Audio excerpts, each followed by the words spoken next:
Hey everybody, hello and welcome to our Street View episode for April 2019. Today we are jumping into a strictly business conversation. We're going to talk about the market and what's going on with interest rates. And because it's the spring market, we are super busy looking after clients, so don't want to take too much time away from looking after all the great folks that we have to serve. So let's just slide over here and jump into our recipe of supply and demand equaling the results that we achieve each month, and talk about new listings, which is the supply coming to the market.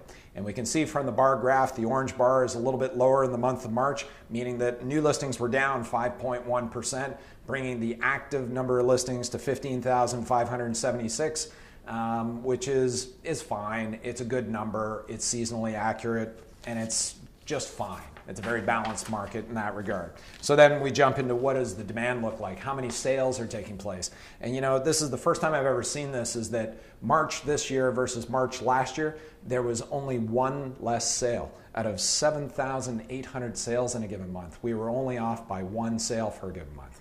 Go figure, eh? But this is how it works. So I would once again suggest to you, you can see this graph has that seasonal curve where things pick up in the early spring, and then they flatten out through the summer, and then there's another surge in the fall, and then we finish the year, just everything tapers off. And that is a consistent theme. This is how real estate works in Toronto. And so what I would say to you is everything's seasonally accurate, and this is a bit of the new normal, where we have those benchmark years that are sticking up there, 2016, 2017. So they are in the past, and in the last couple of years, this is the new normal, I think is what I'm saying. So what does this do to translate into average resale home prices in the Greater Toronto Area? And surprise, price is up, but it's only up 0.5%, only half a percentage point, to 788,000. So that represents a very balanced market, right? We can see when we look at the detailed page for price and number of sales for different home types. And I love this slide because we get so much information out of it. And on your left is the number of sales, both in the month and for the year-to-date differences. And then over to your right is the average price. And so we can see how in the 416 column, which is our primary focus, we can see a detached home was at about $1,267,000, and that represents a 2.1% decrease year over year. And then we slide down, we can see condo apartments, average price approximately $604,000, has gone up 2.3%. And these are just moderate little changes on a month-to-month basis, but overall the trend lines, as we've seen, are just flowing naturally. And so once again, this supports that idea that it's a very balanced market. And so what is going on to stimulate the market?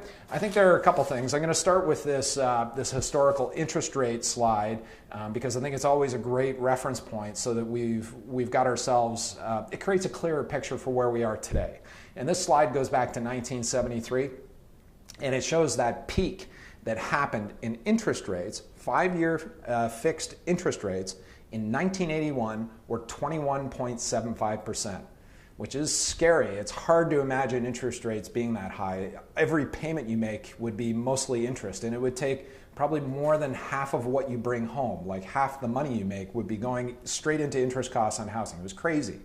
But you know, so we put this in context, right? The average price of a home at that time was only $90,000 in the Greater Toronto Area, I know, which is also wild because now it's up to $788,000.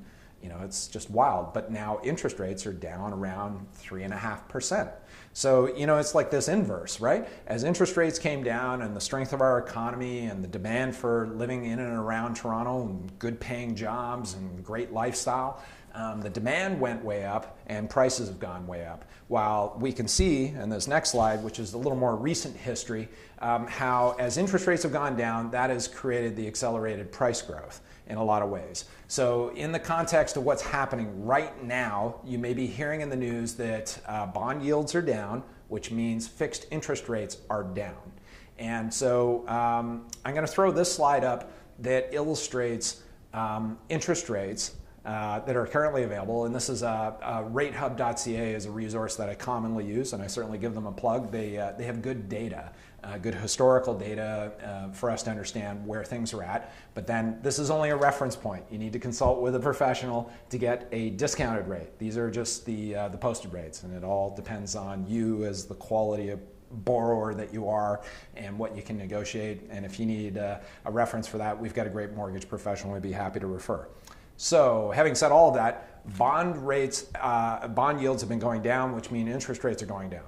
Combined with that, because there are fewer transactions going on in sales in the Toronto area, understand that banks have fewer new mortgages to sell. So that means that they're hungry for the business, which means they're competing with one another to offer the best rate to you to earn your business. And because of the seasonality of the market, more people have mortgages that are renewing during the spring market. And so banks know this. They know it better than we do because they got all the data. They know all the critical dates. So those things combined with, right now there's a lot of competition to make affordability a reality for many homeowners so they can go out and buy what they want. So this is great news for us. Interest rates are going down. And that the variable rate interest rate side of things, Bank of Canada is going to meet on April 24th of this month. And already many economists are suggesting with the sluggish employment numbers that have just been released, there's even ever more downward pressure on the Bank of Canada increasing the overnight rate, which ties to variable interest rates. So what does that all mean? What that means is we are absolutely in a very balanced market. It is one of the best markets to make a move in that we've seen in a very long time because it's stable. It's a little bit boring in a way. There can be a little bit of drama because there's not much to talk about and people like to pump it all up. But the reality is making a move right now is probably one of the most comfortable experiences that I'm seeing our clients go through right now. And if you're contemplating a move, never been a better time for you to reach out to your trusted professional and engage them in a conversation about accomplishing your homeownership goals. And of course, for our clients, we love to do that. So I'm Matt Emerson of RE/MAX Hallmark Emerson Group Realty. I'll look forward to speaking with you again next month.